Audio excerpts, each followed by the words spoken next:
Hello, World Wide Web. Welcome back to the Hangin With Web Show. I'm GW Pomichter. Thanks for logging on and tuning in. If you haven't already, go on down and hit subscribe for us right now. Subscribe right now. And don't forget to check out our description for more information about these great creators, authors, filmmakers, artists, everybody we can talk to here at the 35th Annual Necronomicon in Tampa, Florida. We are here and we are hanging with Tyson Hanks, the author of Greetings from Barker Marsh. Tyson, thanks for hanging with us, man. Thanks for having me, Garrett. I appreciate it, man. Oh, man. So how's the con going for you? Not too bad. Not too bad. Yeah? We were a little concerned with MegaCon being the same weekend, but I'll tell you what, I think that this particular con has a pretty loyal following. It does. And I don't think it's hurt attendance all that much. No, and it's great. And, you know, I love that this particular con is all not-for-profit. It all goes in charity. Sure. And we are so happy that we can be here to support Kids for Canines, and it's just a great program, so we're glad to be here. So let's talk a little bit about Greetings from Barker Marsh. Okay. Give me a book blurb, man. Greetings from Barker Marsh is my debut novel, just came out last September, and essentially what you got, it's a tale about the town that I grew up in the Midwest. And my main character is an old-time train hobo that kind of jumps from town to town, riding the rails. He gets off in this little town called Barker Marsh in the middle of a rainstorm, and he seeks shelter in this old abandoned zinc smelting plant.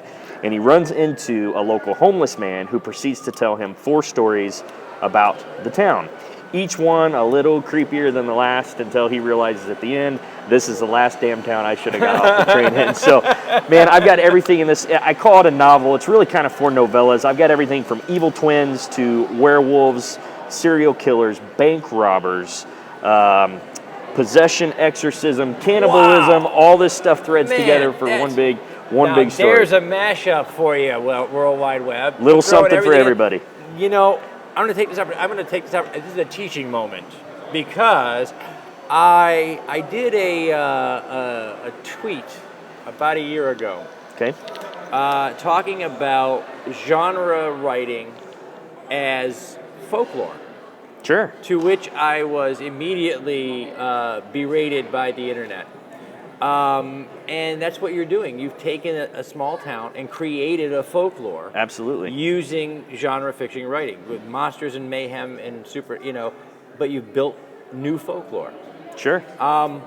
So what drew you to doing, a story like that, to mashing up all these fantasy elements into this small town folklore? Well, I'll tell you what, I mean, the town that I was born and raised, to this day, if you look at the census, I think we've got 1,300 people. We've got one traffic light. 1,299. Whatever it is. And the thing is, though, it's falling fast. And that's kind of where this came from. I realized that, I moved to Florida and I started working with people that come from much larger cities. And, I said, hell, by the time I was 19, I'd been to X number of funerals. And they kind of looked at me, they're like, how many people could possibly die from your class? But tragic as it was, there was a lot of murder-suicides where I come from, a lot of tragic car accidents, drownings and stuff. And I started realizing that maybe that's not normal for somebody to... Relocation probably wasn't a bad idea. Not at all. Not at all, really. My chances are a lot better now. So I said, what if I, I certainly don't want to offend anybody from my hometown. But what if I take this concept of this evil town and just kind of kick the paranormal and the horror factor up a bit? Well, in a society with 300 million of us out there, a large majority of which live in some form of an urban center. It doesn't have to be a big city, but Tampa even, or Orlando. That's giant to me. Yeah, see, you know what I'm saying? They don't have to be huge cities, right? But they're cities nonetheless. It's an urban population. I think there's something mysterious about Smalltown America. Oh yeah.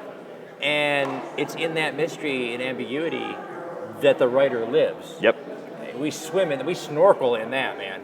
What's great about it is, and some of the feedback I've had on Greetings from Barker Marsh so far, the city folk read it and it's completely foreign to them, and they love the idea of cornfields and train towns and coal mines and factories. And the people. I'm an '80s kid. Cornfields have scared me since Children of the Corn. I hear you. So you know how you prevent you keep from getting children in your corn, right? You hire a crop duster and you have them spread a little Ritalin. Problem solved. That'll get them out quick. It puts them to sleep anyway. That's right. That's right. They don't worm around quite so much. Okay, so first time published author. Mm-hmm. Okay, that's a great experience for everybody. Sure. Most rewarding part of this process in this program so far? Well, I mean, it's pretty cool to do an Amazon, or hell now even a Google search of your own name and to see your book cover and things that you created, you designed come up. But for me, this happened a couple weeks ago, and I was working a little bitty signing event for my hometown in Claremont, Florida, and a young lady came walking up with a copy of Greetings from Barker Marsh. I had never met this girl. I didn't sell her the book, and she came up and she said, "Oh my God, you're Tyson. Can I please get an autograph and a picture with you?" So it's the first time somebody had bought my book from a different sales channel and approached me wanting an autograph and a picture. Normally people, "Hey, can I get it signed?" We do events like this. Of course they want it personalized, but for somebody to go out on their own, buy my book, read it, and like it so much. Bring it to you. Yeah, that was that. I said, you know what? Maybe I'm not just a hack, and somebody actually likes my great my moment. Stuff, so. We took the show. I don't even remember what event it was. Now we've been all over the place. Now, walked in, set up the show, got on set, had somebody walk up and say, "Hey, can I get a picture?" And all I could think of what the set. Of me? Really? Who wants a picture of me? They don't even want pictures of me. And they get stuck with them. But somebody else, some stranger wanted a picture. It's a cool feeling. Very much so. It's that moment of I have arrived. Sure. And it takes the blunt edge off of the royalty check. That's right. That's right. Fandom does we can eat fandom, believe it or not. We'll keep writing if you keep reading. So. You got it. So we want your readers to know you as a guy. Sure. A little bit inside your head, more than just the author of. So what is the ultimate pizza?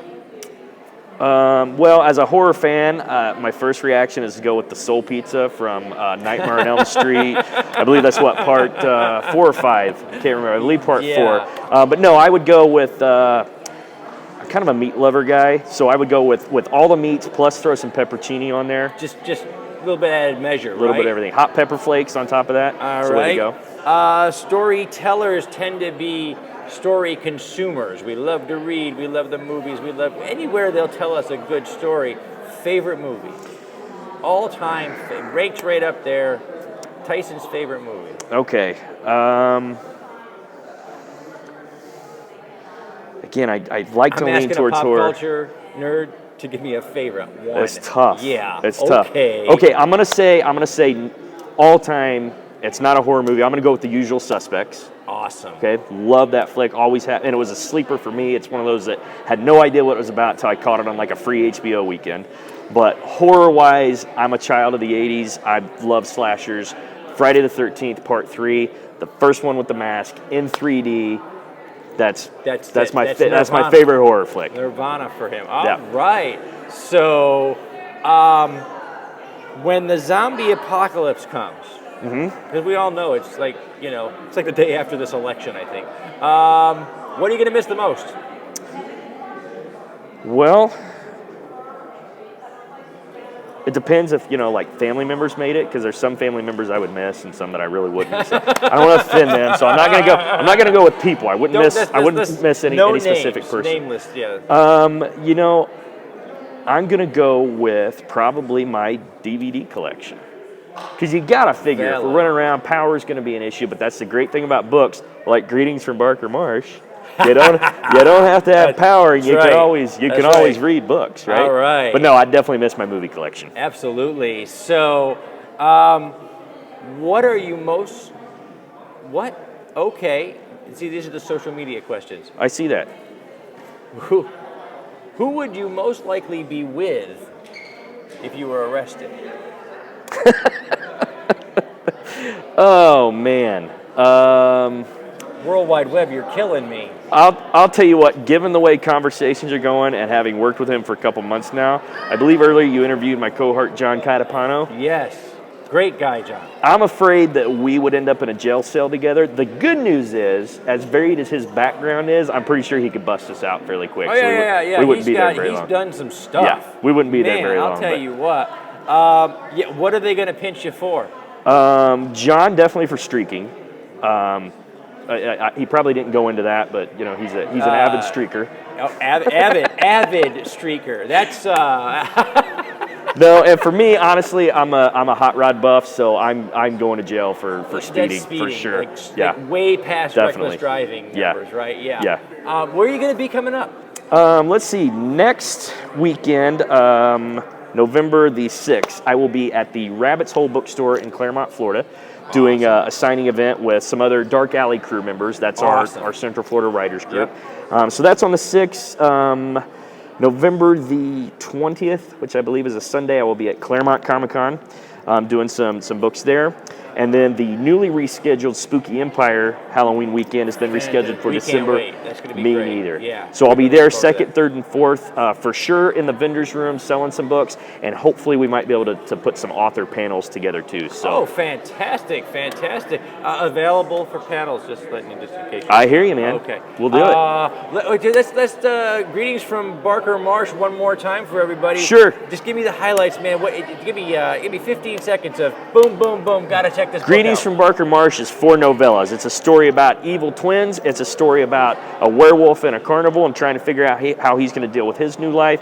It's a story about a bank robbery and some creepy stuff they find in some security boxes. And the last story is going to scare the hell out of you. It is a story about possession, exorcism, cannibalism, and I even throw in a Native American Wendigo there just to keep things interesting. Keep things interesting, because you need a critter out there. That's right. Gotta have a cryptid. People eating people isn't bad enough. We got to have other creatures eating people. Exactly. Too. Everybody's eating people. People get eaten. You do not want to be Tyson's neighbor. Tyson doesn't have good neighbors. No. That's the moral of the story. So, as we got to wrap up, they're telling me back there, we want to thank our friends at Something Unique Magazine, the Florida Book News, our great friends over at Wordfire Press and Space Coast Comics, our terrific folks over at Famous Faces and Funnies, and the Historical Miniature Gaming Society South Chapter, because that's not a mouthful. I'm GW Pomichter. We've been hanging with Tyson Hanks, the author of Greetings from Barker Marsh. Make sure you get down to the comments and check out the links to the books, to the signings where he's going to be. You'll be able to find everything you need to know about Tyson in our links. And by watching this video 150 times. Over and over. You haven't seen it all. Go back. The best jokes are in the middle that you skip past. Remember, subscribe, log on, tune in, and see who we're hanging with next.